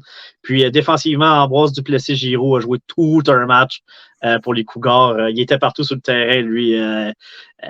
S'il y avait un jeu, il était pas mal tout le temps sur le jeu qui était là. Alors, c'est un joueur qu'on savait ultra important pour cette défensive-là. Alors, ça fait le tour en D1. Rapidement, je ne veux pas embarquer dans l'analyse. Il faut se garder du temps pour analyser la D2. Mais juste mentionner, cette semaine, on a Garneau à Champlain-Lennoxville, Saint-Jean à CNDF, Vanier à Limoilou et Grasset à Vieux-Montréal. Donc, un paquet de matchs vraiment intéressants à regarder aussi. Lennox-Garneau, très intéressant. Garneau 2-1, Lennox 1-2. Une équipe qui sort d'une lourde victoire, une équipe qui sort d'une victoire assez convaincante, l'autre qui sort d'une lourde défaite. Donc, ça va être intéressant parce qu'une victoire de Lennox, son Garneau passerait devant Garneau au classement. Donc, ça commence à chambouler pas à peu près. J'ai hâte de voir comment Saint-Jean va se débrouiller au CNDF après cette victoire-là. C'est contre une bonne équipe. Vanier-Limoilou et Grasset-Montréal, malheureusement, je pense que ça va être des matchs à sens unique. Les gens de Vieux-Montréal t'aimeront pas. Ils vont prendre ça pour une insulte. Mais, comme je le dis depuis le début de l'année, prove us wrong. Exact. D2, mon ami, on avait 5 matchs encore une fois cette semaine. Lévis à Sherbrooke. Là, Sherbrooke revenait d'une pause. Lévis, qui était parti fort ces 2 premiers matchs de l'année, 2 victoires, mais surtout une victoire contre Montmorency qui a quand même, si on veut, lancé un message pour dire à tout le monde qu'on est là pour vrai. On est, non seulement on arrive de la D1, mais prenez-nous au sérieux.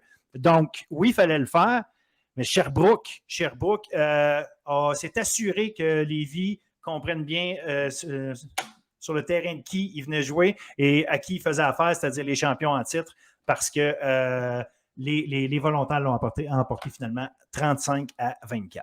Oui, exact. Puis pour Lévis, oui, c'était 2 victoires. Donc, c'était quand même 2 courtes victoires. C'était des matchs que ça s'était joué vers la fin, dans les dernières minutes du match.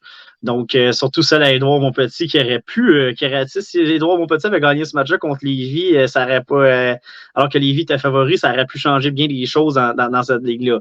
Mais, oui, les volontaires ont joué un fort match. Ils ont prouvé beaucoup, pourquoi ils étaient les champions en titre aussi. Victoire par ces 2 possessions là, ici qu'on a, donc quand même contre une équipe qui arrive la D1. C'est quand même spectaculaire la façon dont on le fait. On a été très bons du côté de Sherbrooke dans une attaque assez équilibrée. On a donné autant au sol que par la passe. Beaucoup de joueurs ont touché au ballon. Oui. Ça, c'est quelque chose qui est intéressant.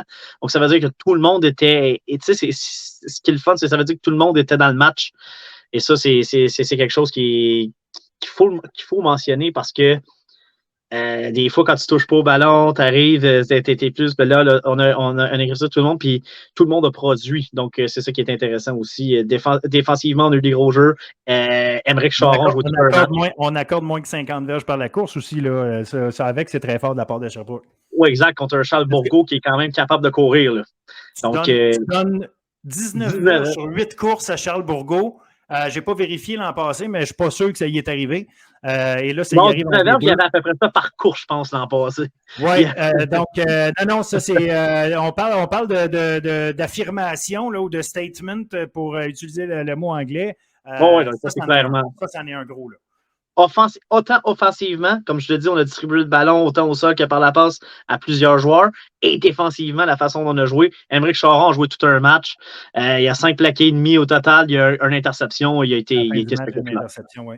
Puis, tu sais, les deux premières interceptions du match sont arrivées, je pense, sur les 2 premières séquences de Lévis, ou 2 des 3 premières, en tout cas. C'est vraiment début de match. Donc, en partant, on a bousillé le rythme au point où Thomas Cloutier a été échangé, puis on a amené Mathieu Bellavance. Qui a bien fait en relève, là. On a vu un peu plus. On a vu un peu plus. Dans les 2 passes de toucher des Faucons.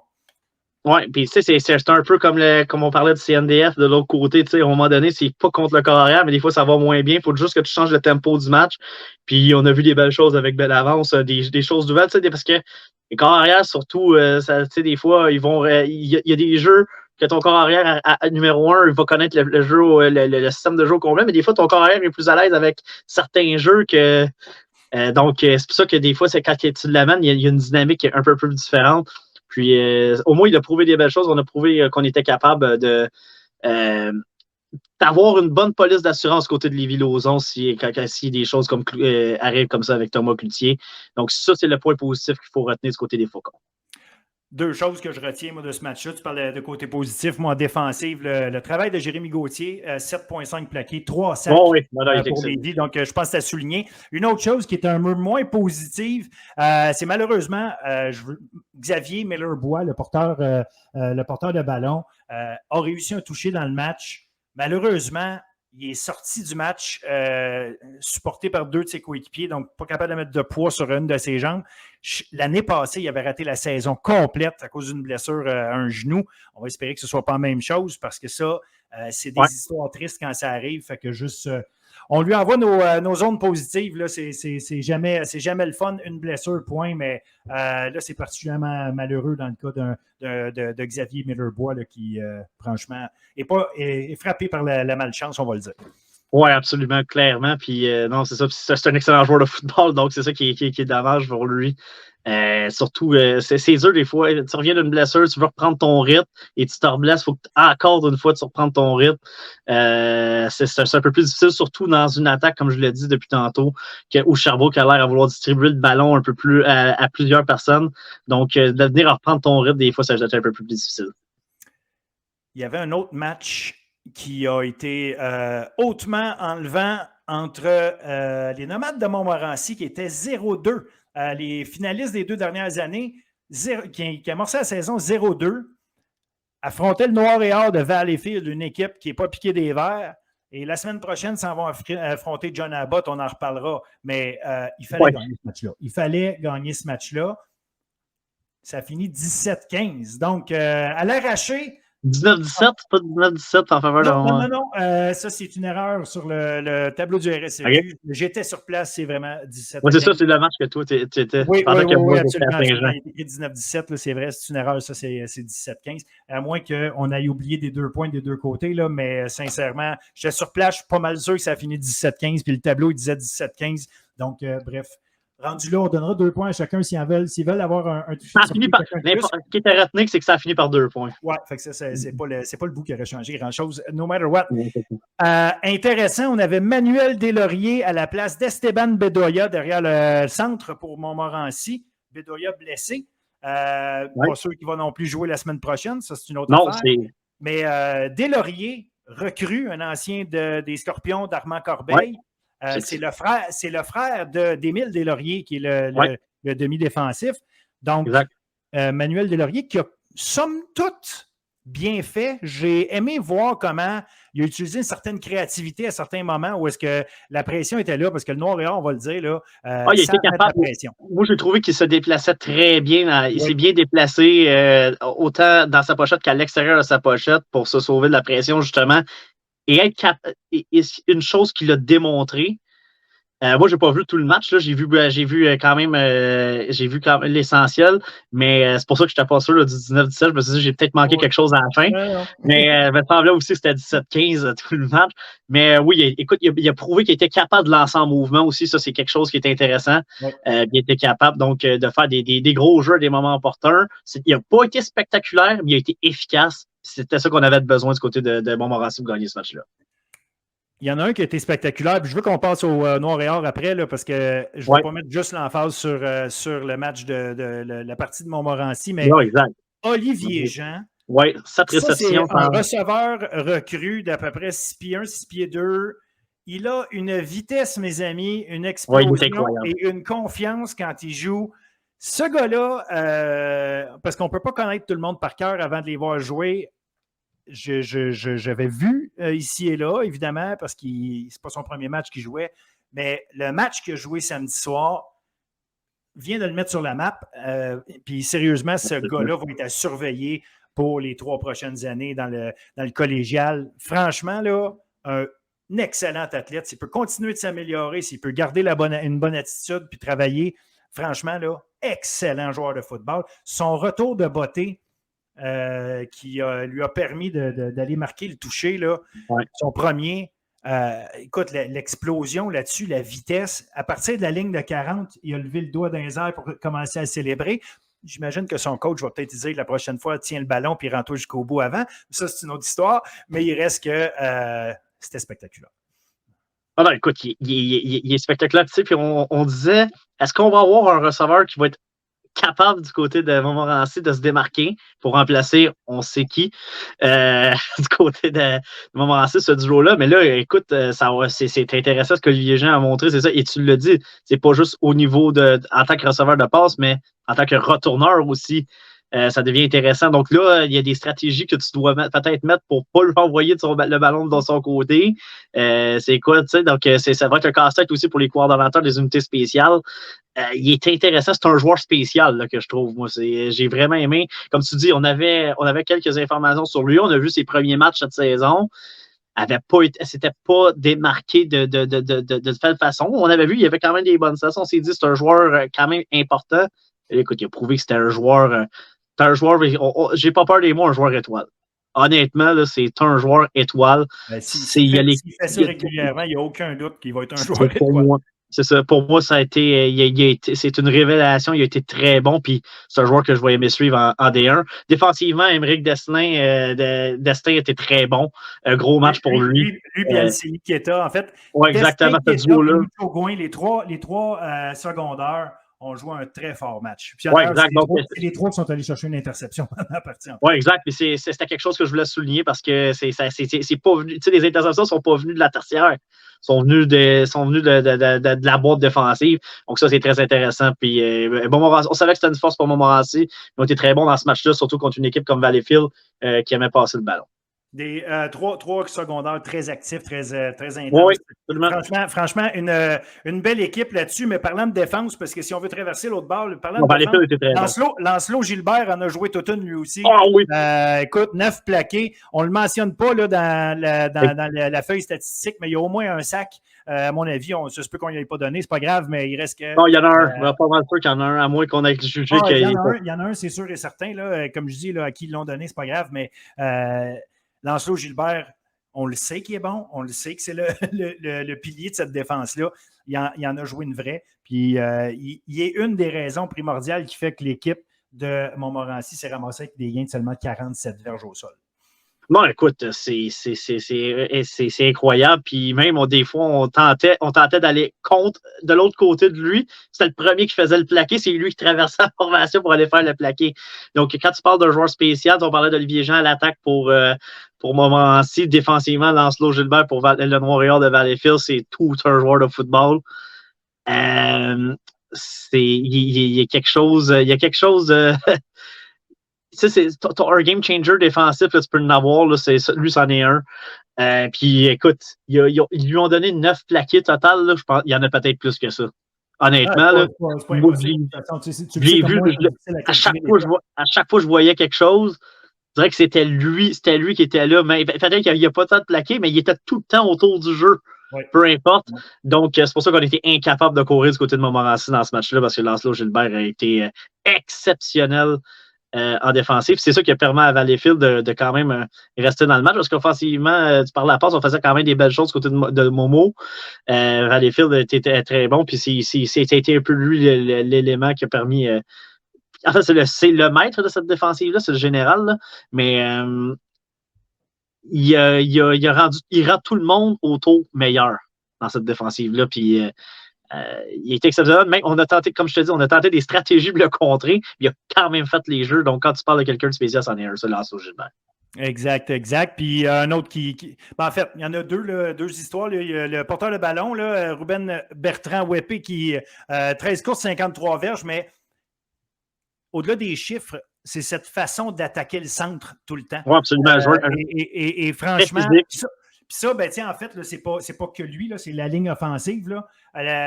C'était assez clair que Valleyfield allait attaquer la défense de Montmorency par sa seule faiblesse, peut-être, c'est le centre de la ligne défensive. Puis je ne dis pas que ça a marché à tout coup, là, justement, mais c'est là c'est en faisant ça qu'on a réussi à créer des séquences plus longues et positives. C'est en utilisant cette arme-là qui est d'attaquer le centre de la défensive de Montmorency. Exact. Et ce que les gens doivent savoir, c'est que peut-être, c'est comme tu dis, au niveau des statistiques, c'est peut-être pas là, mais c'est parce qu'on a fait souvent on a fait souvent ces courses-là dans des situations de court gain. Donc, des 2e et 2, des 2e et 3, des 3e et 2, 3e et 1. Donc, pour aller chercher ce premier essai-là et pouvoir continuer la séquence pour pouvoir faire rouler. Donc, on allait chercher du 4-5 verges, mais des fois, peut-être Jinx 2 verges, mais on continuait la séquence. Puis, on a quand même magané la ligne défensive de Montmorency en faisant ça. On était très physique du côté de la ligne d'attaque de Valleyfield et du côté de WP qui était exceptionnel, qui a une belle façon de pencher l'épaule, comme qu'on dit, lorsqu'il rentre dans la ligne défensive. Ça a été très bien fait. Au niveau du sol, on était bon. C'est au niveau aérien, du côté de Valleyfield, qu'on a été très... on a eu des verges, mais on était incapable de créer quelque chose de magique pour aller chercher peut-être un ou deux le toucher rendu fait qui aurait pu faire la différence dans ce match-là. Ben, on a même changé, là, Xavier Delisle qui a laissé sa place à Georges-Olivier Bigonès à un certain moment donné dans le match. Mais tu l'as dit, on n'a pas réussi à aller marquer des touchés aériens. Aucune passe de toucher, 3 interceptions. Donc, c'est ça, puis on n'était pas capable de produire quelque chose, de soutenir nos séquences avec le jeu aérien. Quand on allait chercher un bon gain, c'est justement là qu'on confiait le ballon. Nous, on a toujours la mentalité de quand tu vas chercher la moitié de la distance, après ça, ton cahier de jeu est ouvert. On allait chercher, mettons, on disait un premier rédis, on allait chercher 5-6 verges par le jeu de passe. C'est là qu'on utilisait le jeu au sol du côté de Valleyfield parce qu'on savait qu'on était incapable de soutenir nos séquences avec le jeu de passe. Puis c'est ça qui a fait la différence dans ce match-là, honnêtement, je pense, pour cette défaite pour Valleyfield. Donc, victoire à Montmorency, une première défaite pour Valleyfield. Et ça resserre le classement étrangement. Ben oui, évidemment, puis on s'en attendait à ce que ça finisse par arriver. Les 3 autres matchs ont été des varlopes, comme certains utilisent dans certaines stations de radio. Ça a l'air qu'il ne faut pas trop l'utiliser, ce mot. Ben, ça, c'est une chose. Là, est-ce que tu es en train de nous... Phil, es-tu en train de nous dire que Valleyfield a battu Valleyfield ou... J'en parle dans le segment de foot universitaire et non, c'est pas ça. Puis en passant, écoute, embarque-moi pas là-dedans. On est dans le collégial. Non, c'est juste un petit gag. Là. J'ai vu la... Il y a zéro problème avec ça. J'assume complètement ce que j'ai dit. C'est ça, important. Mais la réalité, c'est que non, Valleyfield n'a pas battu Valleyfield. 3 autres matchs. Lionel Groux qui bat Huntsic 37-0. C'est tout ce que je dirais sur ce match. On a Saint-Hyacinthe. Le seul point qui est positif pour Huntsic, c'est qu'on a intercepté 2 fois Thomas Bergeron. C'est le seul point positif que je peux trouver. Mais c'était pas dans des situations d'urgence non plus. C'était pas à des moments clés du match non plus. La première interception il y avait déjà 3 possessions d'écart, puis la dernière est venue tard dans le match, donc on peut pas dire que c'était un facteur qui a changé le match. Ben, si on veut trouver du positif, parce que c'est ça qu'on veut faire aussi, ils ont eu 2 interceptions, statistiquement, c'est beau. Et je vais rebondir sur le fait que c'était Thomas Bergeron qui était effectivement le corps arrière et non Marc-Antoine Charlebois. Exactement. Donc, est-ce qu'on est en train de passer à autre chose à Lionel Groux, ce sera à suivre, mais Bergeron a fini le match d'avant et là, c'est lui qui l'a joué au complet. Donc. Exact. Est-ce qu'on voulait donner un match complet à Bergeron en sachant que c'était Huntsic devant? Ça peut être ça la stratégie aussi, donc on ne sait pas, on n'est pas dans la peau des entraîneurs de Lionel Groux. C'est ce que nous saurons la semaine prochaine. Saint-Hyacinthe contre Trois-Rivières.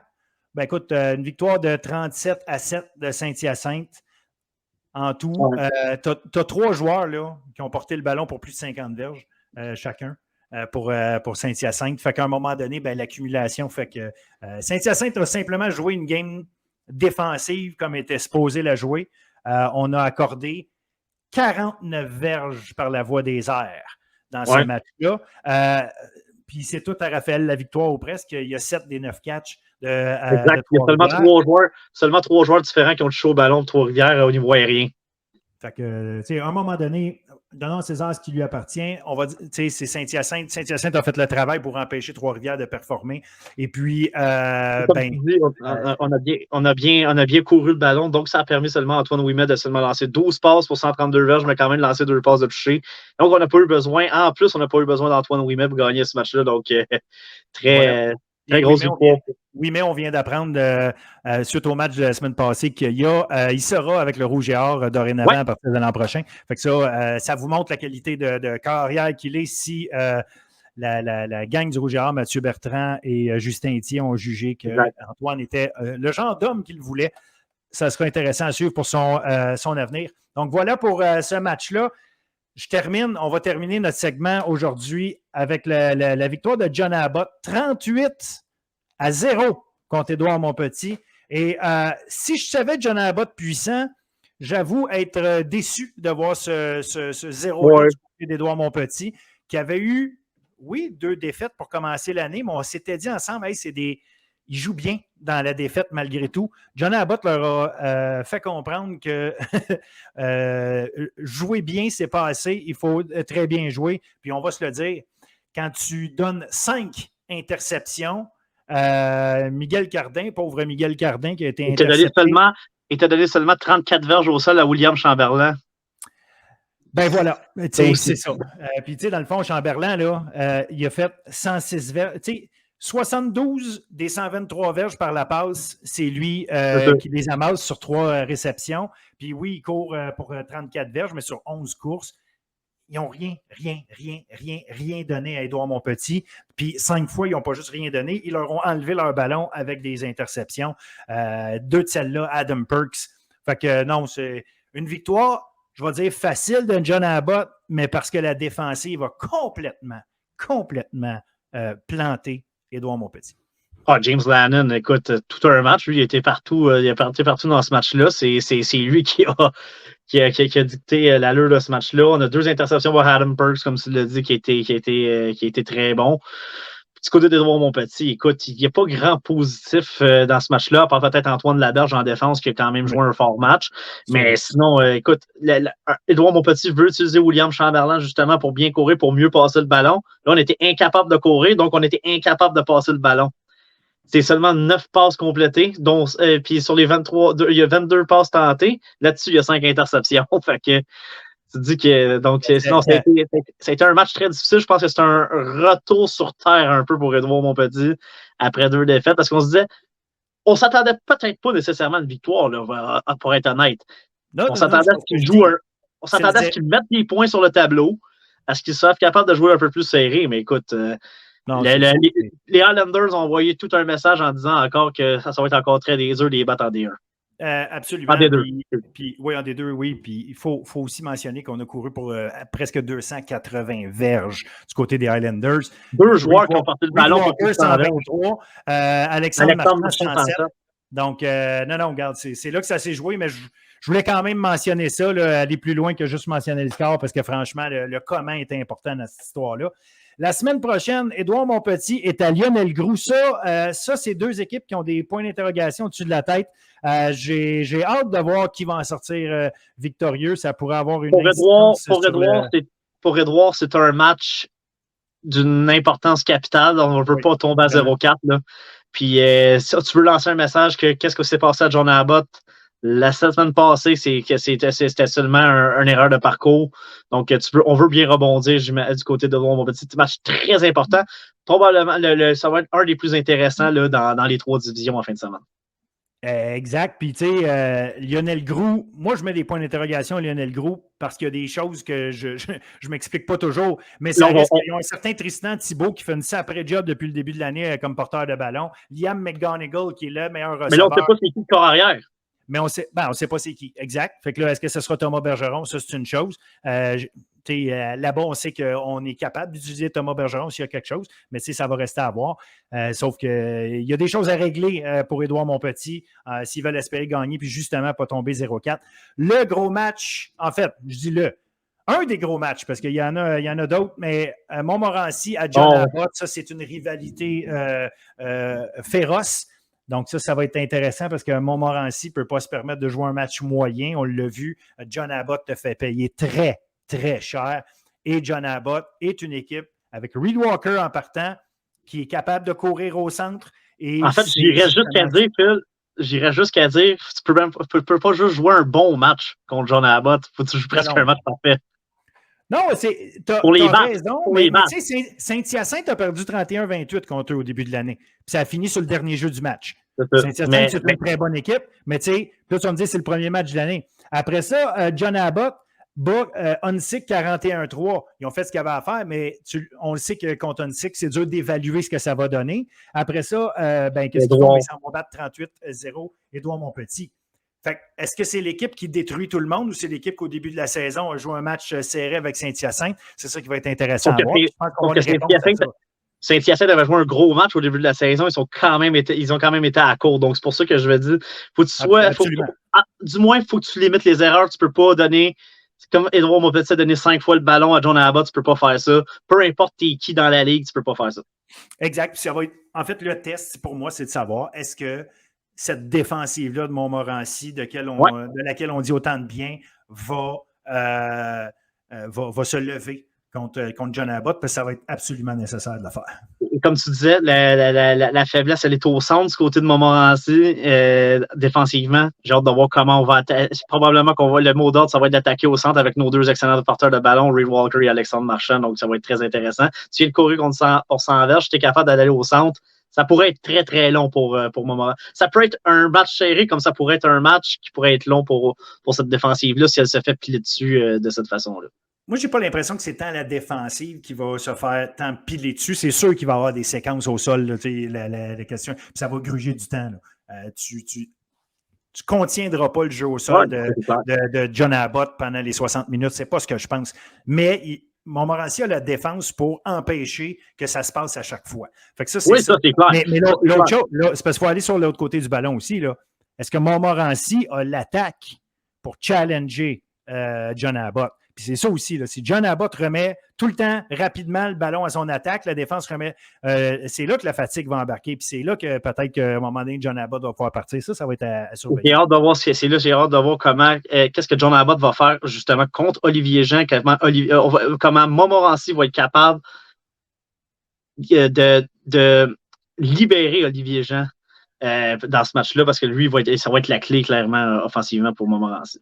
Tout le monde va avoir vu les vidéos du match passé. Fait que Olivier Jean, oui, OK, on le voit comme une future vedette. Maintenant, il faut voir comment il réagit avec son statut de future vedette. Une grosse équipe, il peut envoyer le faire contre 2 bonnes équipes de suite. Là, il enverrait un message encore plus intéressant. Bon point. Trois-Rivières à Huntsic. Beauce-Appalaches. J'ai hâte de voir ce qu'Huntsic peut faire contre une équipe qui est peut-être un peu plus de leur calibre, sans dire je m'entends une victoire de Trois-Rivières. J'ai juste hâte de voir comment Huntsic peut se débrouiller dans ce match-là. On leur souhaite du positif. Ouais. Ben oui, absolument. Beauce-Appalaches à Saint-Hyacinthe, ça, je pense qu'on a... Beauce-Appalaches arrive d'une pause. Au dernier match, là, c'était noté contre Trois-Rivières. Beauce-Appalaches a quand même réussi à créer de l'attaque dans ce match-là. C'est juste qu'il a été victime de 4 interceptions. Fait est-ce qu'on est capable d'avoir réglé certaines choses? Saint-Hyacinthe, c'est une machine en défensive. Donc, c'est un autre défi, mais on ne sait jamais. On ne sait jamais. Là, il y a quand même un potentiel pour faire des choses là, avec Beauce. C'est un peu le même principe que tu ne veux pas donner le ballon 5 fois à John Abbott. Là, tu ne veux surtout pas donner le ballon à Antoine Ouimet, son attaque 4-5 fois, donc avec des revirements, donc 4-5 fois de plus que toi. Donc, c'est là ça va être intéressant à surveiller. Si on peut juste éviter les revirements, on peut peut-être quand même avoir quelque chose d'intéressant. Peut-être. Exact. À un moment donné, il y a des éléments clés que peu importe contre qui tu joues et quand, puis à quel niveau, protéger le ballon, c'en est un. Ouais. Sherbrooke-Valleyfield, ça c'est le dernier match la semaine prochaine. Ben, regardez, là, Valleyfield qui va avoir été frustré de sa défaite courte contre Montmorency, va vouloir absolument se relever de ça pour ne pas se retrouver avec 2 défaites consécutives. Sherbrooke va vouloir justement bâtir sur sa belle victoire contre Lévis. Donc, un match qui va être intéressant à Valleyfield qui, on le sait, est une terre hostile. Et Sherbrooke qui va vouloir... montrer qu'ils vont vouloir rester le plus près de John Abbott possible, c'est clair, là, parce qu'on s'attend à une victoire de John Abbott également en fin de semaine. Donc, c'est là qu'on va vouloir. Sherbrooke ne veut pas échapper à ce match-là. Valleyfield veut rebondir. Valleyfield à 2-2 pourrait tomber un peu plus bas dans le classement. Ça pourrait changer. Là, donc, ça va être très intéressant. Ça, c'est un des bons matchs du week-end, ça. Ah, absolument. Puis surtout que l'autre semaine d'après, on va l'avoir, John Abbott Sherbrooke. Donc, ça va être intéressant de voir tout ça. Ouais. Si c'est une vraie bataille pour le sommet, si on se retrouve avec deux équipes à 3 et 4-0, là, ça va être intéressant. Fait que sur ça, mon cher William, je te remercie encore une fois de tout ce travail, d'avoir fait le tour. Un paquet de bons matchs, un paquet de bonnes choses, des bonnes analyses. Donc, merci à toi de prendre le temps de tout faire ça et de nous partager tes lumières. Toujours un plaisir, puis on va aller faire un peu de rangement. On va le faire. Oui, moi, je ne porte aucun jugement. C'est beau faire paraître ça, mais on ne sait pas le reste de la maison dans de quoi. Ah, bon point. Mais il ne faut pas que je dise ça. Ma femme travaille fort pour s'assurer que tout le monde dans la maison participe à bien ranger les choses. Donc, elle ne voudrait pas que je dise que c'est le bordel chez nous parce que ça ne l'est pas de un. Deuxièmement, elle n'aimerait pas ça. Fait que je ne le dirai pas. Exact. Donc, salut. Encore du bon football. On se revoit la semaine prochaine. Yes, sir. Bye.